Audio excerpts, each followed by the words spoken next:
এলাকার মধ্যে যখন নাটকের শুটিং চলে তখন কি আর ক্যামেরা বন্দি না করে পারা যায় না। দেখেন এদিক দিয়ে টাকা গুনতে আছে, মনে করেন মোবাইল গিফট দেওয়ার একটা ভিডিও হইব, এই জায়গায় মেকআপ দিয়া একবারে রেডিমেডি করতে আছে। আমি তখন মনে করেন ফাঁক দিয়ে একটু ভিডিও করলাম, ভিডিও করার পরে দেখি ক্যামেরাম্যান ভাই দেখেন কত বড় একটা কান্দের ভিতরে ঝুলাই রাখছে ক্যামেরা।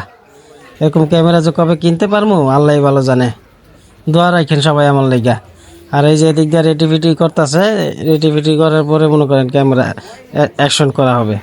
এই যে লাইট চেক করলো, লাইটটা জ্বলে না নিবে দেন। এখন মনে করেন একটু পরে ক্যামেরা শ্যুট নিব, এরকম পজিশন বুঝাইতেছে দোকানদারে বুঝাইতেছে যে ভাই এরকম এরকম আসবো, আসার পরে আপনার মোবাইল বাই করে দিবেন, মোবাইল বাই করে দেওয়ার পরে মনে করেন এই মোবাইল নিব আর আপনার টাকাটা দিব।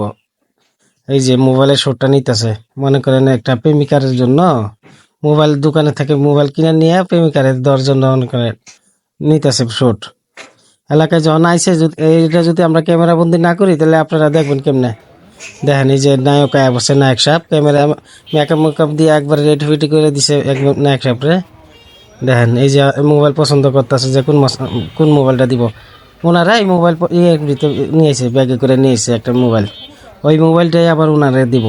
যে রাখেন আপনার দোকানের ভিতরে, আপনারা আমি নায়ক যখন আসবে ওই মোবাইলটা বাই করে দিবেন, তখন মোবাইল নিব আর আপনার কাছে ওই যে টাকাটি গোনা হয়েছে ওই টাকাটি আপনাকে দিব। দেখেন এই যে টাকা দিতেছেন,